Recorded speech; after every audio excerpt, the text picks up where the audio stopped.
don't know if this is a term that you like or not, but it is out there called the Mollasca move. And basically he's talking about this feeling. Yeah.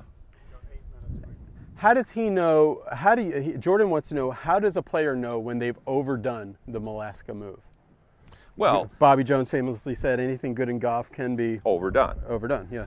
Okay, so if you start watching the path of the club into the ball, you can tell by path. Like on video? Yeah. Yeah. If all of a sudden the club is actually getting out here and it's going this way, you've overdone it. So it's a feeling of this, but it's not actually the club tipping out there. No, you've got a weight. So this club is a mass in its force. So you have a weight out there and it's swinging in a circle.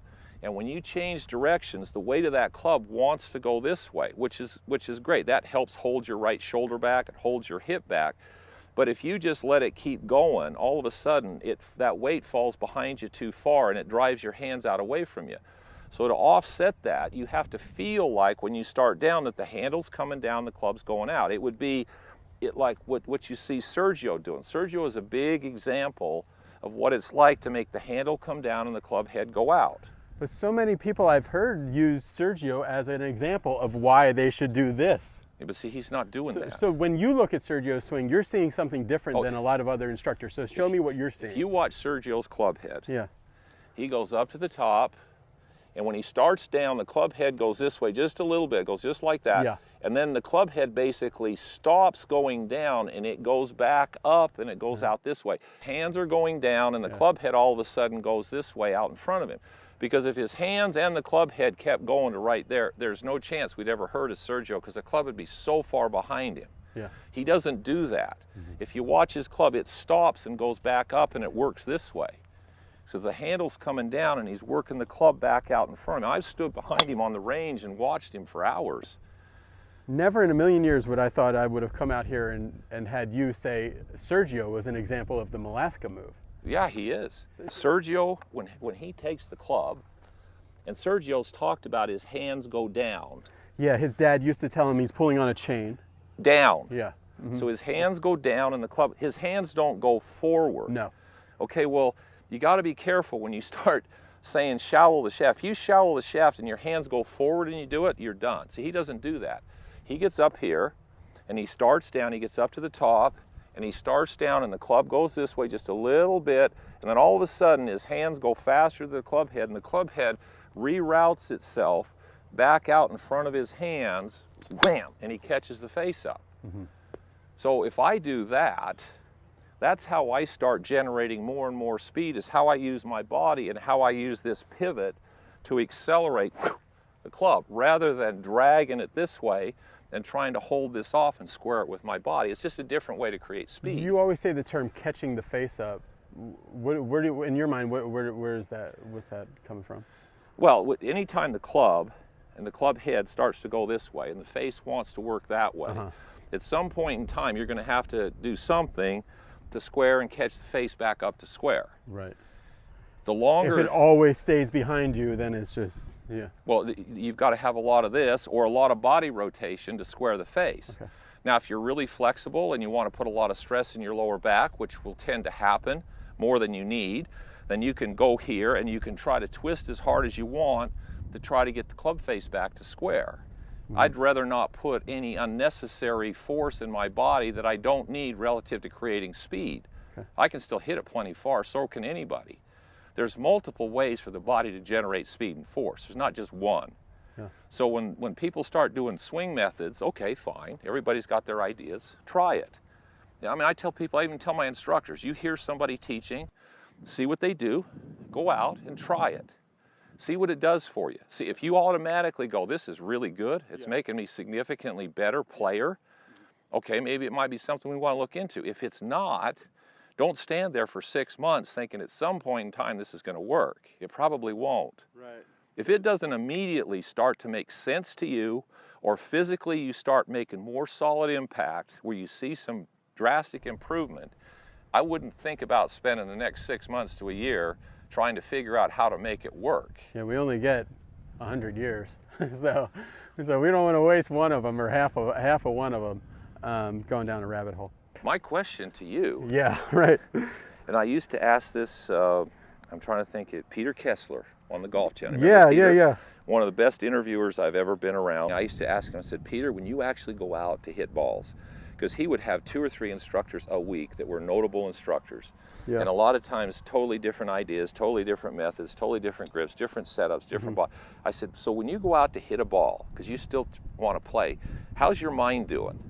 Yeah. So Brendan, Yeah. how's your doing? mind? You know, at first it was pretty much, it's like a crowded restaurant, you know, or like imagine if you go to the lake and there's a lot of geese there and they're all making a lot of noise. That's kind of what it felt like at first. But now I really have if you've seen that, unlike maybe what Peter was doing, on my channel, I really focus on a certain type of instructor. Basically, I focus on people who have more upper body or hands oriented tasks to do, things to do. So people like Monty and Tony and you and Bobby Lopez and a lot of people. So they're all really similar in that regard. So everything, to me, I can kind of see the through line. When you say certain things, it seems like the same thing, just a different idea of how to do it. So personally for me, what I'm just trying to do is I'm trying to be at the top and I'm just trying to throw, really.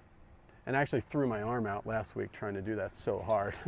I actually did this so hard that it felt exactly like when I used to pitch. Yeah. And threw my arm out. So as we said, anything can be overdone. But well, that's for sure. Well, so then what you've done then, based on your experience with all these people and what you've seen in a golf swing, you've kind of said, okay, there's a few things that I really feel comfortable with that I seem to see helping people, and there's ways to get that across different ways, which is awesome, because what I did when I first started, when I got really bad, I quit taking lessons and I started reading everything that was out there, starting in the 1800s. Shut off all voices everywhere. Shut off voices. I read 1800s.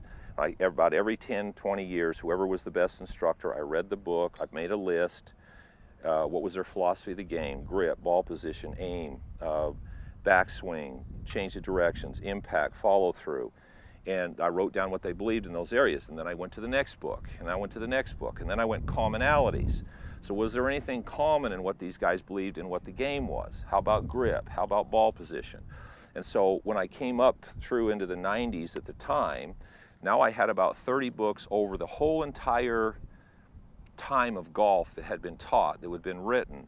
And I had all these different books categorized, and I had the common things that they kind of all believed in. And I started teaching and researching those common things and how to make them work, and it even started making me better. Because nobody really taught all the common things. Everybody had a little twist so they could make it their own, which is fine. I mean, that's marketing. I mean, you have different cell phones, you have different whatever. I mean, they're all pretty much the same, but you got to have to make money and market yourself. So when I started to see that, and then I started to understand the physiology and the physics behind those common things, my students started to get significantly better with a lot less effort, a lot less pressure on them, and I'm going, oh, plus it started to explain what I had as a kid, why I was so good so quick. There's information out there that says that almost everybody, once they start golf, after 2.5 years of playing it fairly seriously, that's about 90% as good as they're ever going to get.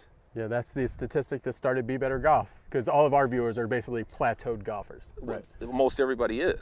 Okay, so why are they plateaued would be the question. Well, see, I would say that's correct if the things that you're working on require a tremendous amount of hand-eye coordination and a lot of practice to duplicate them under pressure.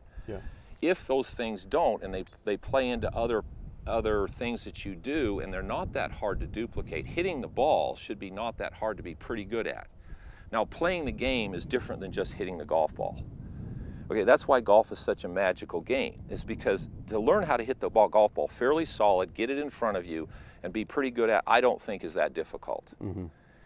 But then you take uneven lies, the wind, your emotions, you know, this and that and the other. There's so many variables in golf that don't happen in other sports that make consistently scoring more difficult, because you have to learn how to make adjustments that a lot of other sports don't necessarily have to do. And you're the whole team. You have to play your foul balls. You're the pitcher, the catcher, the first, second, third baseman, outfielder. You're the whole field. And if you have a weakness in your game, it gets exposed because you're the one that's doing it. That's why I think golf is different. Not because the swing is harder, hitting a ball is fairly solid. That should not be that hard to do. we should be able to get people fairly competent at hitting the ball. Then the quest, it becomes the art form of teaching them how to play the game. And that's what we should be focused more on. How do you play golf with what you have? Give them something they understand that they can practice and get better at. Then let's start playing golf, not just standing on the range trying to find a magical swing that's going to work, because there isn't one out there. Not even the Alaska move? No. No, no. No. All right, guys, we'll be back with more. You guys can see more